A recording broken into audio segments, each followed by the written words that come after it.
chỉ vậy ule với là hiền in cần vào lom em tiếng abul trăng nan hay các phần bội tên nền Pawh Vinay anh hi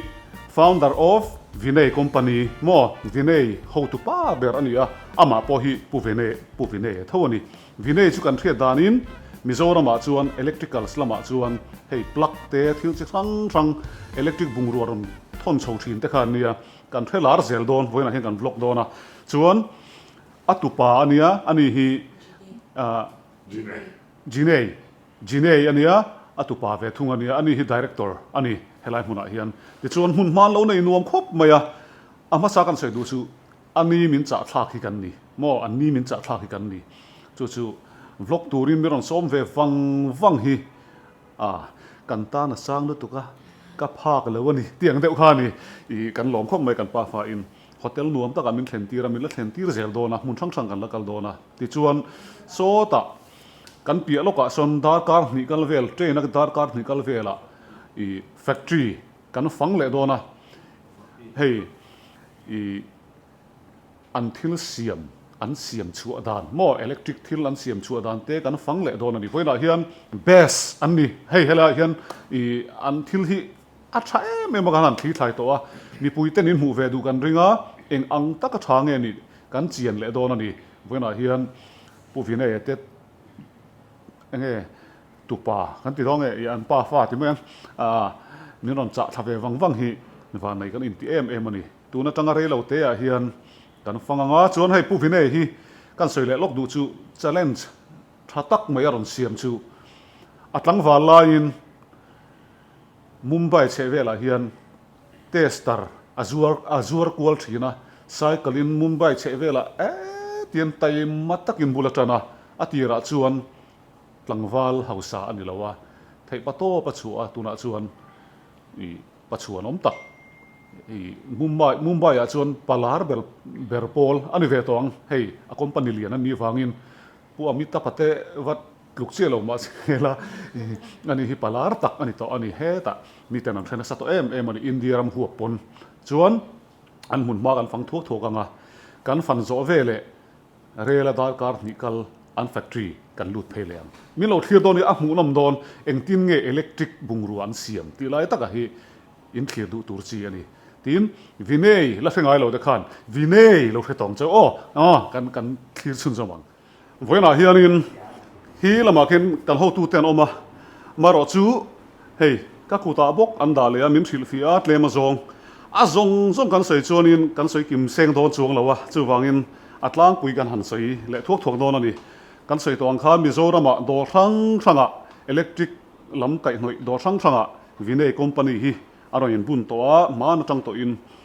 an lar zual le don ka ti chala chu an thil siam hi a that lo kan test don tat ani amuna te kalin he kan chuk thla ya ti hian an siam chu to sa hi kan vlog photang hei hi in thanga switchboard hei color an ne ya keima ni in rong mil zel khan du thlan tur a omani tin hei a sakhal tha ka sei thiam lo he ta fan control na thleng khan an ne ya doorbell te hei in chung bel te pon yang chu tin hei card manga han swipe na ang chi te pokha om vek ta ni ti hian a sen du chuan a sen avar du chuan avar adum le var pol du chuan adum le var mo kha tiang zel khan adum tiang top khan om ta ni heta he lai hianin hei a brown te oma moi khop moya heti ang taka mo hi ke pon kala mungai big lawa kan ngai ven zong te lo ni big lo nen tiang taka chiang hian kala en ngai lawa kan ina ngei pon ron fita en chiana chang pok lo the chuang lo ma se a hun kan han kal chi soi tak chu thil hi alo makot mai siat tur alo tam khop mai hetianga te hei thing rong de win anon da ta ni heng ho hi switchboard ania hei fan on thei ngal na te om ngala thena chuan khang ma ni du lo than mai tur ni rong chi sang za chuang than turan nei ni tuna hian ti hian solam pang so kan ti lenga bang le lam pang so kan phei leang solam so kan chun zom leang helam site kan lut phei le hela hianin light an lo display ma se an light display na mun tam zok hi building danga te pon da kan kal man don lawa helai chu office angrang deuh ani wang khanan da tam lu tuk lawa hei focus light kan ti te enge disco light kan ti te pawh han nei vek ani helai hian an lal hlom khop mai khi a te lian ten nei a chuan helai hian MCB an lo nei boka an lo da boka an product hi chi sang sang electric kai hnoya chuan an nei kim kan ti to kha ti chuan hei a box te pawh an lal khop mai Vinay mo he ta pawh Vinay chuan hi sika fania tuna hianin Mizoram-Ah an ho tu pa ti mai ang jirama hei kan bodyguard kha in renga an ho tu pa kha chumi wang liu chon Mizoram-Ah man tur bikaf an ron siam thar don ani chumi omzia chu Mizoram tan a thadon le zual chuan hei uer po a quality ber hela hian an pho chuaka heng te hi chu nakina kan soi fia le dona uer pon nei tha a hei cable enge internet line ta na man chi ang te wiring na ta na man chi ang rim kha an kol tha em ani hei tiang te po hi in mu ang hian a mu thang to kha chen lo kha thiam mai ang electric lam kai noi ria kha chuanin ti chuan ko enge kha sota factory lama hang kan kal anga an test lai te pok an en tur anga ila chuan helama hian 3 pin holder te tin extension te doorbell te chi sang an doorbell ti vanol he te lo zor chuak vek ani an holder te po hi glass tak hei tun nuat ti thale du tan po man tlak amoi si kha hanon siam chuaka doorbell te hei kan sei tong khan multiplug te po ni hi ti chuan hi TV ani abak chuan sei zelang helai room hi kan lu le dona Vinay company hian bungruan lo nga ema kan riat thar ve tho ka sei tong khan thil hi ka lo chi clip thep lem lawa electric lam phe chu ka thiam ve lo wangin chu wangin hei switchboard changkang chi lo om le ta ni hei plug changkang moi lu tuk mai a oma hei han ti hnai deuh hlakila tin fan on na te om ta helama hian hei hi luxury switch antia aman po sang deuh thetanga tin Mizoram kan mu ve donin kan lo ti theya mu vek don dor tina electric dora chuan leitur om don ani hetiang chi sang hi hei internet line pek chuan te arung hi moi baka a class rim asa prai mai ni chuan hela hian wifi enable tilo om tani hei wifi mang vek ani ta kan phone atang te khan kan electric current te kan on in kan off thei don boka tin kan phone a khan helai video doorbell pe chu kan phone a khanin kan thei vek don ani hei lo meta sela tunge met ti kha phone a khan enge signal ron pe ngal watanga leng chuak dei poni la indoor bell lo met tu kha a meli munga voice record nen engkim kha akal pui thei ngal don ani hello boss please come here can you show your your phone Yes. yeah hey kan test lo nge hey kan met chinange ku kalang ngal helai hi kalang ngal ti khan du chon phone call kha alo pick up ngal thei ta hey phone call ang khan in da mem hey kan lo leng don khatiang khan entin khan pelok ani chu hey a changkang khop me hei hi wifi mangania aman tak hi chu engma soi ni lawa Mizoram-Ah in lo zo tanga leitur tam tak om don kan ti kha dor tina electric door zong kha chuan in mu theiang chuan helai hianin RF enable entilea chuan hei po wifi mang tho entinan ol sam zong in kan fan te po in lo on ta te in touch keu khan engkim kha me vak ngai to lo a then pe chu a hui thei ang chi te kha om ta ni chu in kut mang khan in control dona tin hey ngoro khong remote khan chuan hei curtain te in parda te helai tang hian hei hetiang mang hian helai an da ho mang hian in du kha le theya hetiang mang hian curtain khelo en ula okay phone sorry remote ka meta ti hian amai en khar zal mai ni ti hian wifi mang vek khan tuk ver pol sam takin zani lo muai thope to lo ta i room a khan i mut pa khan parda so sar zok te ang ti thazok te angin ti chuanin in ti thale mai don ani ti khan ol samte in thil kharon kal thale don ani i lim chawanga ida phone atang khan engkim kha thei vek tin ani chu ni china ka soyang khan hei phone a hian apps kha download thei turin an siam sak vek don chewa ti chuan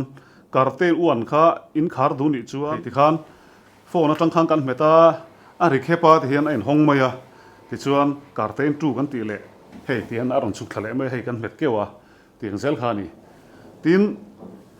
taksa ti ha dam khop mai ha dam lu tuk ti vel ka ngai to lo chuan phone atang ha ti mai kha ni ta hei an like te an like te hi ti on mai hei va si zeu khana in on mai a ti zewa eng le mai a tuna chuan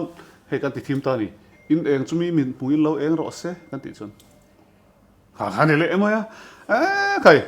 i fen te poni veka khatiang khanin phone atang po khanin kan ti thei vek don ani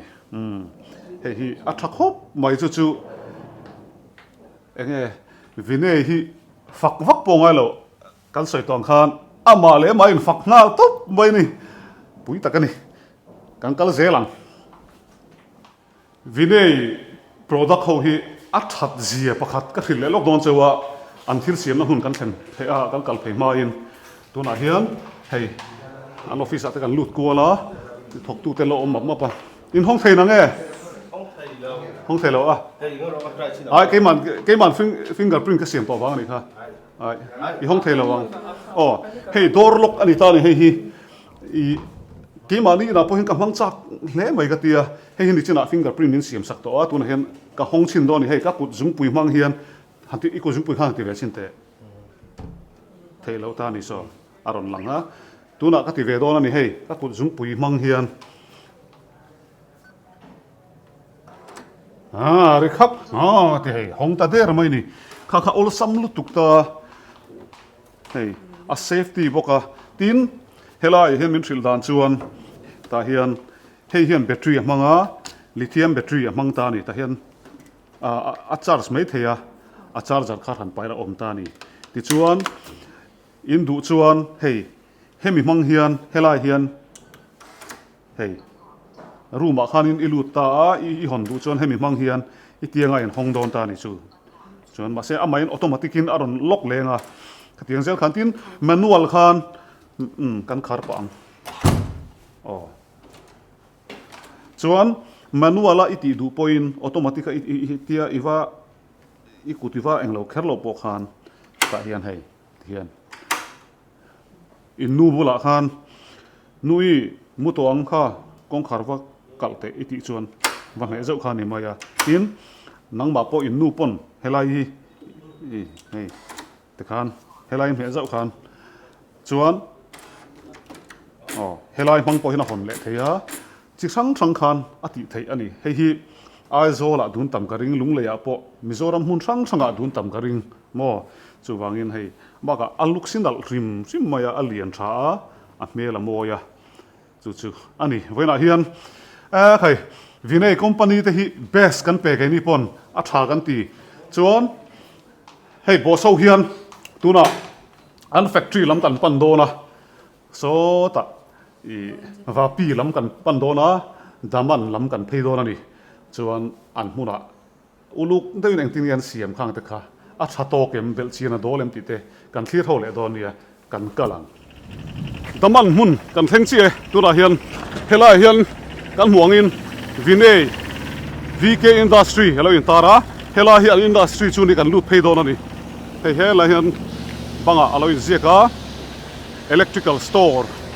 electrical solution hei kan motor ania helai hi kan chuan phena boi te po chuanga solai son saraji pa helai hi an factory chu ni kan lutang kan en do ni uluk dewin khuwa hi lum hlea boi te pon lupa tiang saraji pa hei hi an office ania kan lut kual do na ni voin chu hei helai hian in an factory pui deuh mai lo oma wear department helai hi wear department ani voina hian in wear siam dan mizomi pui ten kan la khelo mai thei ka en pui don choni kan lutang alum khop mai mo lum to sang la ka lai a chung phai lum tak ani lum tak số lại số an uer siam na vel chu nia ka kal pui char charang zo hi uer siam na man ruwa vel ani plastic an siam na man ruwa helai han da tha chuan helai hianin an siam to sa an phon chuan a mun India ram hun sang sang a lo thon chuan an lo pek na mun vel kha ni hei an lo peka helai vela hian Vinay thì khan kan rama po mun sang sanga kan lo mu pha ta ni chu hela hianin uer siam dan abul tang en lowang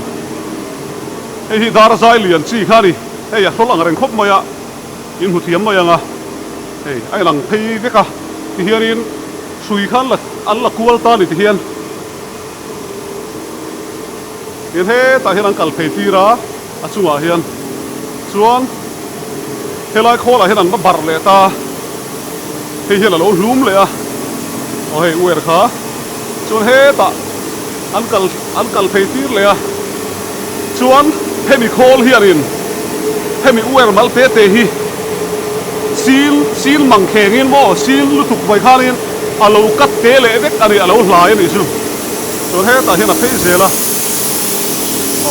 a phok tu sen nia heng ho chu ta hian a lo kata ti hianin an lo hlum le a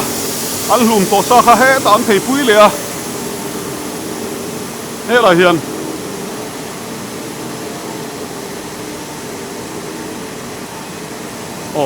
he la hian an kat to sa kha lo hlum pui le a he hi sin te ni to a uer hi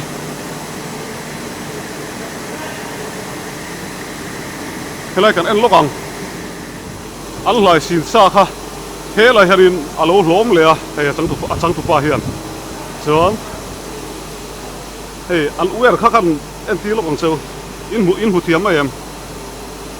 uer lai pu ak ti hlom lian pui khan chin mi kha hei sin sang hian te nan lo ka ta ti hian he hian alo hlum rual le ta ni chu heavy call hian khan an zo fel huna so la mang kal phei pui le nga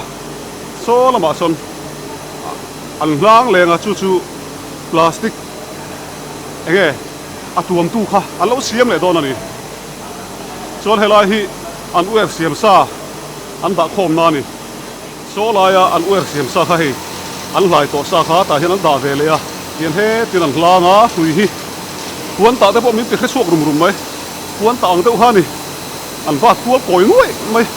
helai hi PVC installation an ti na hmun ania hemi mang hian an lo tuam ani chu plastic in an lo tuam a hei tiang eng ang hian mo chuan khami uer lo chuk tha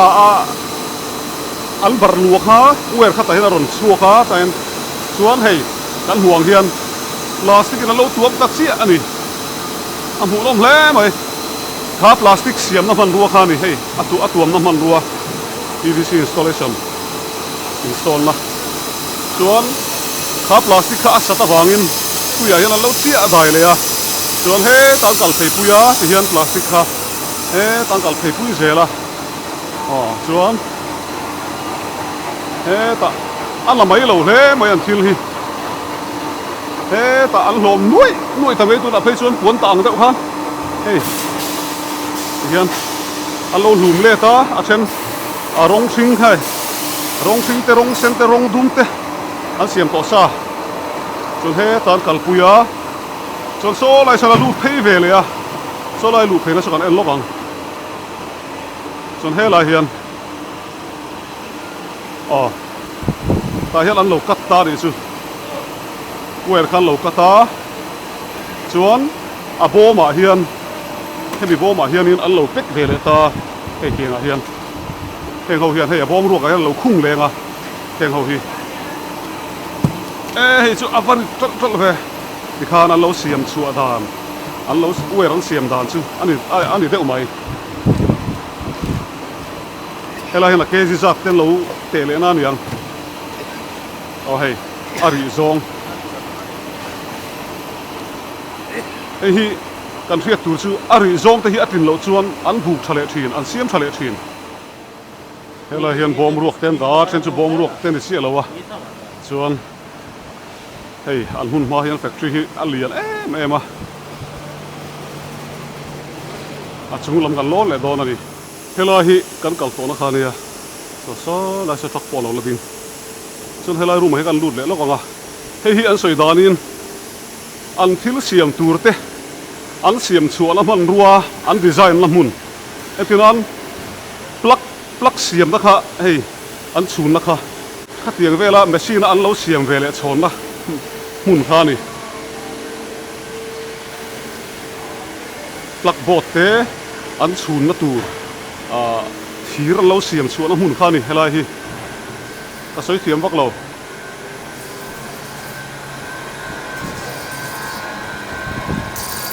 khu ilmuang khuan thil siam na man ruwa an siam chuan na zo ka ni a siam na man ruwa siam na ani chu chuan an thil siam kan en zelanga ni china ka soi tong khanin helai mun hi chu lek na sinin an thil siam na tur alo siam na man ruwa khani ya helai mun a hian an siama entinan plug siam na a thira kha helai mun an lo design ve thun ni chu chon helai hian an na thon mun tak tak a oma kan en phei nga lang ti hian an plastic kha hei in munga hei plastic noi ania ta khian bom chunga khen an khung ta ni chu ti chuan kha khol khanin alo nuai dara alo then alo nuai soma alo ti khoma chon hei me chira thok le hal ma le avat selve avat tai ma ve hei ti hian switchboard kan ti hei banga kan belang chi khatian kha alo siam ta ni hemi khol hian khami plastic noi mang khan a chang kang hle mai helai khol chu so en sim lokang sona ron la chuak anga elo em đang sorry hey pian anoi hi rong keng suak tela sa vung mai hey chu an pai zel tian atha lai chau khan lo la tian an da zel ta kha tiang siam na man ruwa kha ni ti chu la pia hi en le lokang ka soi tong khan abula hi plastic noi khan da zela hei hi an hong anga khilai chu khan chung lut le nga an chung lut le nga chung lut pon lo hei a hi pani hi a hi blue tani hei hi chuan hei hi chu switch vela lo siam na ni om takani hei tiang vela lo siam chu na hi nia hela hian hoi a chang tu nu pokela lo vil le ni hi an va fel vea me se ho hi DK industry hian me chia thok tu nei nem tat chuan alo siam to sa kha tian an lo rema hei ti hian sweet small chuan anoi ho kha hela hian ruwa athalo ho kha lo pai vele a ani hian kha tiang vel siam na man ruwa kha ni hei tai chuan automatic in ron chuk thatok a mu nom don hle mai a ri deuh han thir cha kom thok mai chuan hei hi a kha tiang plak thang an siam na hun kha ni a an thing puin chol lai nge mani don ni hela hian rong dum an lo siam ani hi plak dum chi hei an lo siam na man ruwa pule amal thanga a tha khu langa thalo khu bol lo bo ma pai vele nga tiang siam na khania a mu nom phop mai so lai atanga he lai a zaw lu tu hei machine an da ne em le hala hei po ka pi na lo siam vele ni hi hei enge ni a chei moi na vela ni anga ka fe velo me chia thok tun tam hle mai ngai sa long hle mai helai chu ari moi mai khai bi vek sen po ni lo atam lu tuk machine atam lu tuk hei cái tiếng hậu hi lo siam vele ani hian kan soi tong khan plastic noi khu a hi blue chawa ti hian he ta khola hi blue chawa ti hian he ta hena luta ti chuan he ta khol hianin tiang siam nan hela lo mang ve le ni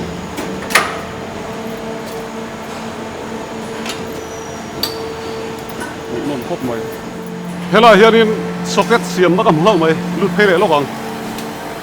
hei kapina lo siam le ton hi tiang hi ni hi hei kan vi lu thin na khamo phone kan charge na thin hi hian an koi bala hian kan thok ve lo kang re lo te hian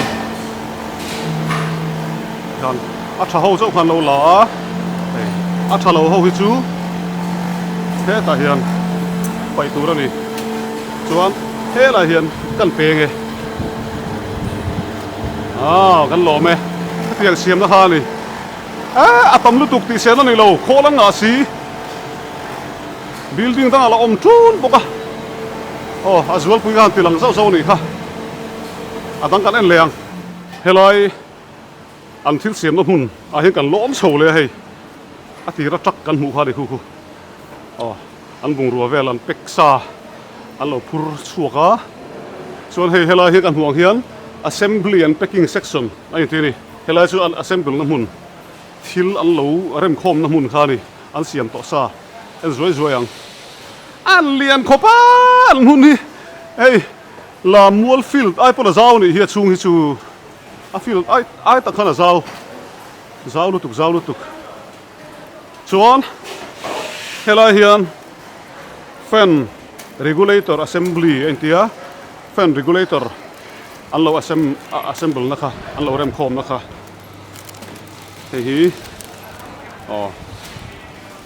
ceiling fan te an lo control na kha mo ta ting an lo rem khom na hun kha ni helai na thok tu ten lo om nuai a thenin a that lo te san helai hian hei plug point a oma chuan tam simo kan ti seng don lo chuan helai hianin switch te socket te an lo pek le a helai hian an lo assemble la ti hi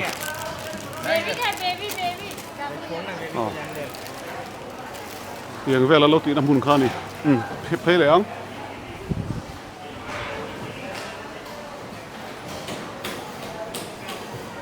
ti sen an don lo he chu accessories vel chuan helai hian 3-pin socket 3-pin socket an lo pek le ni helai hmuna hian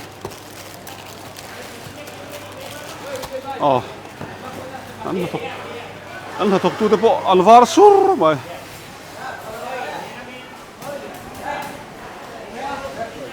chuan helai hian socket checking and indicator assembly helai hian en leng hei tiang vel an lo siam na an lo khoi rual na an lo rem khom na hmun ani a that lo te sa hei a thaim kan test ve ang alu chat bai chuan dik thap ti ke chuan helai hianin small sale item pouch packing chuan helai hian plate assemble na te tiang ho hi plug te nen khan lo rem khom don ani helai hmula hian rong sang om boka hei an huang hian he tiang hi an lo rem khoma an pek na la amoi khopang hei chu Vinay hoi he tiang vela lo assemble la hi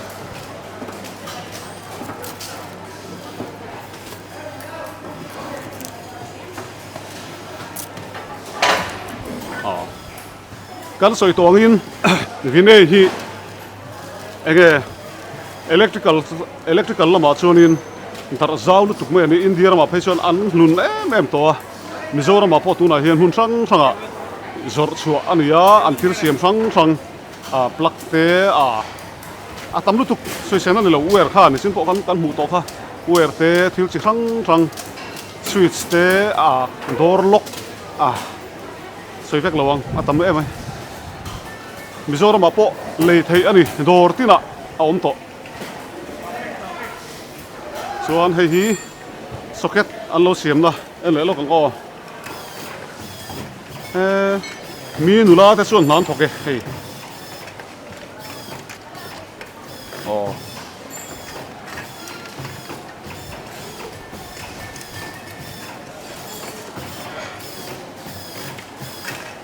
an huang hi ni mai ti hian chuan hela hian an lo rem zela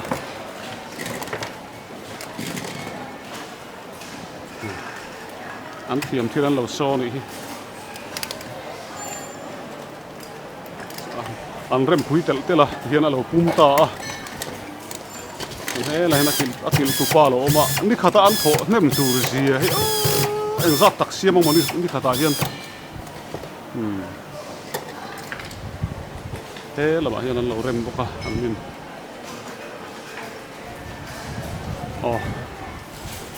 tiếng vel khani soi sen pon đi lo ta cái play tan lâu khoi na play sẽ thokan tam hle mai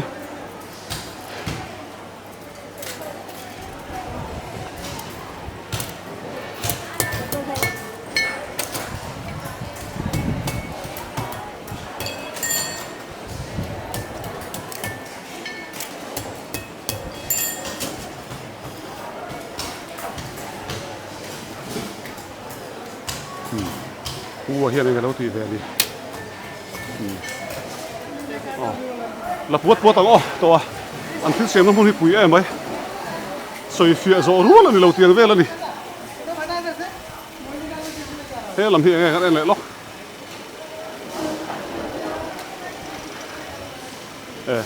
anh lâu pek nó muốn thấu anh lâu char về na này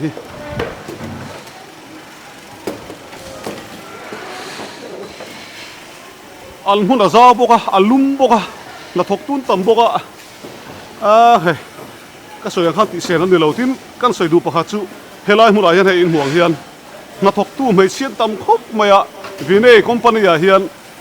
za asom kwa mai chi an ni na thok tu an la hem khop mai chi hian thil ti the na an lo nga ani electric lama po an lo duai lo hei kan huang hian an lo ti mol la tu la po sổ lên đó, hello hi kan huang hian laser marking ania ani hianin a company ming kha alo chu don ani baga ai avol zate awat zate kha helai huna hian alo chu kual vel le don ani chu hela ba hian nghe lo ti ni alo thui vel ni hello hian switch checking alo ti na hmun ani le a that lo alo test don ani a eng pap ngai ti thana lo check na hmun ani check tur tam ro pui sen hlai van ha thang don tak em thut mun ma ni se a tam tu khimo ti zong hi check vek don ti na ni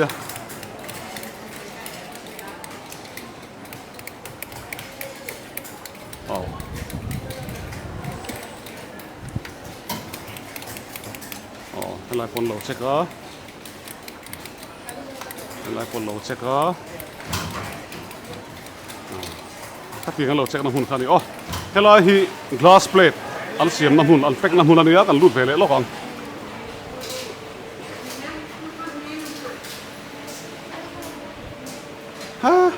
các sợi tuồng khanin là thọc tu mấy chia, ăn tầm em mà amu đông về thằng quả thường xuyên,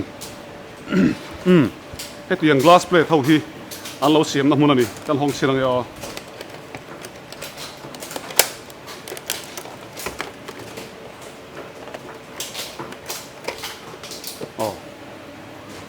mo amoi chi a premium kan ti chin ho an lo khoi na khani helai hmun ni lo khoi mol mai ni khata hian engza tak siamang mo plak ring po hi sang ruk vel siam ka ring an tam mai thok tu pon kan chuak lenga helai hi switch lo khoi na ani alo rem khom vel na het yang hi hey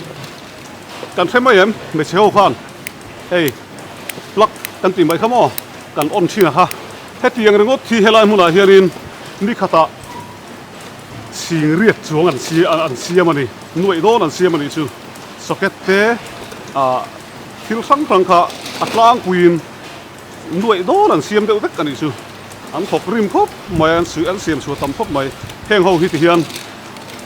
Mizoram-Ah te ting tlang te mun sang thanga kan lo mu kan lo mang vele thina ni chumi an siam na mun chu ni hian switch khan da theya tok thei zela he lai kho la hian o he lo chuak lo pek ani hi he kol hian so lai bang sana lo pek ani chu alum thur mai helama hian socket alo boi pui vele thunga kapi du tak te hian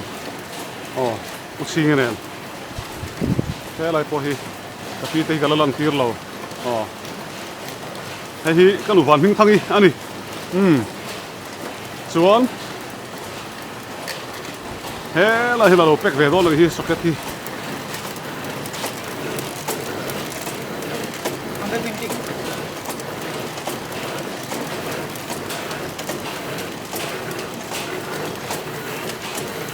lời cặp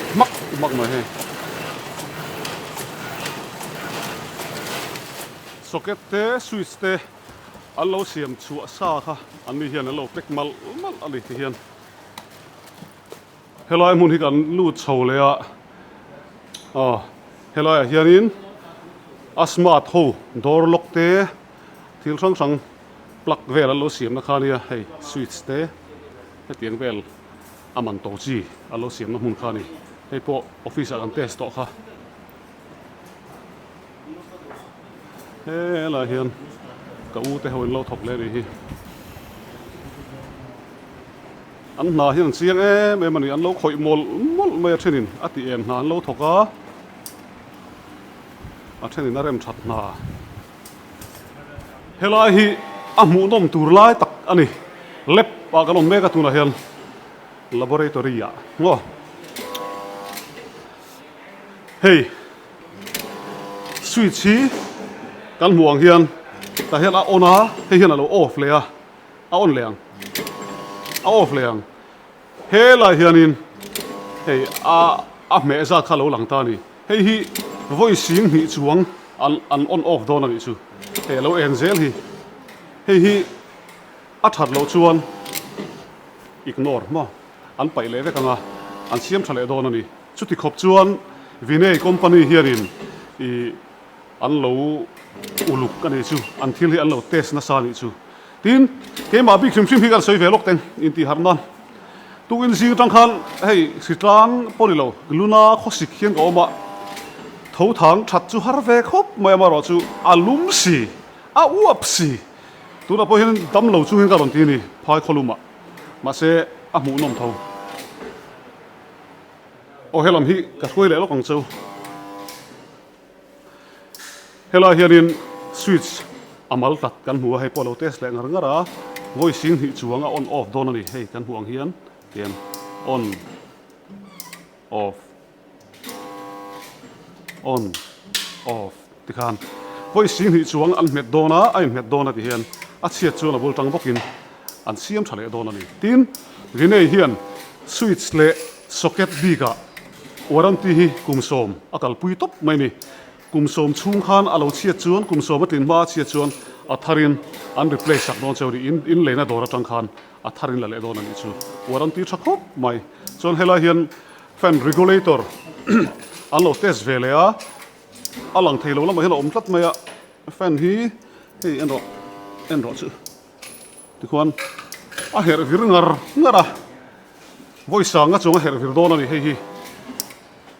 in set dan tur chuan fan chang zong le zong lo thani mai 1 2 3 4 om thin kha khatin ka a her char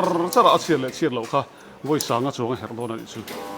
sei tong khan a chiat pal chuan abula tanga siam thak le ani top o hei hi adar zai tel lo hian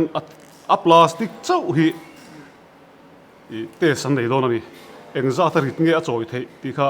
an lepa hian kan test don ani hei dar zai tel lo hian khu te khu hei hi ke ji engza nge a choi thei kan en don ani tu na hian an soi danin ke ji sari atanga ke ji riat bor vel an uai tir don ang khani ta hela hian an lepa hian hela hian a po na oma ti hian hei hian an pot thadona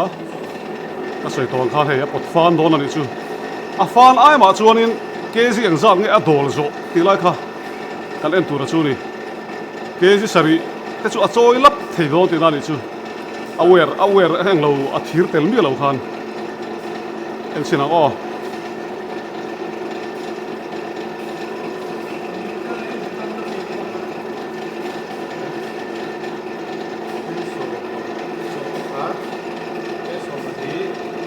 tuna hian ke ji som pahnih sawi mek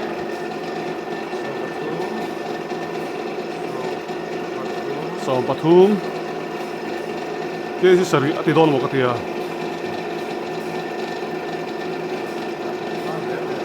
a bot fan thui to khom ma he kha pating to installation chu tha he don a chat ta che ke ji som palia a chat ani hi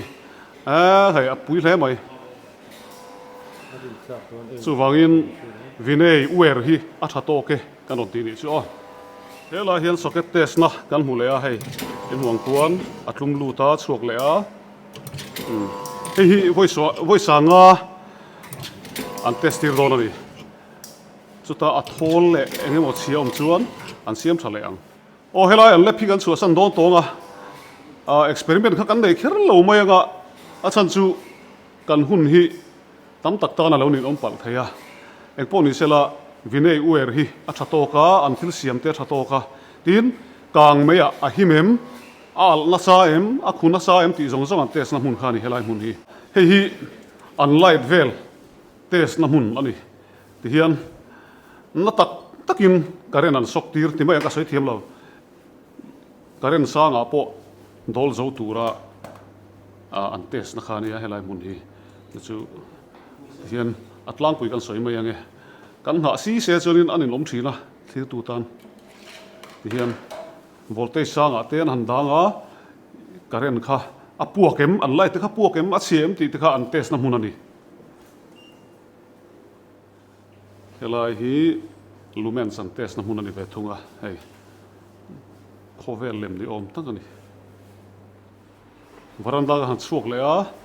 helai hmuna hian thil siam to sa te han display vela light ten ona min lo on sak vela han da hei rui mai an product ko ni hi voina Vinay product te kan han vlog thei hi an factory hmuna kan han kal thei kalom khop moya kan lim ani chu hei pura jivan hian kan lom khop moya ani poi go ti tang ron kalania kan kal hawa ti hian Mizoram hun sanga an zuar chuak to India hun sanga atam em a Vinay hi an product hi a that big na ti khan kan on pholang to hi ka ria in lo do ve chu ranga tin kan se thiam thei dan turin Mizoram hun sang han ti khan sei ha wakal ta la CZ enterprise a pon lo zuar ve kang ka tiang zelin aizola lo pheila dor lian le ti zong zonga khan Vinay company product kha in mu thei don ani tin a Vinay ange kan han mu te hi kan in chuang nuam kan ti chumi te zara voina hei vlog hun lom om tak hun lim om tak kan mang thei hi kan lom em ani ni dang zela po i kan vlog te milo chan saka milo en sak turin kan ngen chewa Vinay company kan vloga in la mang lo ni chuan ai zola hun thanga Mizoram-Ah lo man ve vekin tum donia kan lo me ti chin kha kan vlog ni ro se kan bye bye an so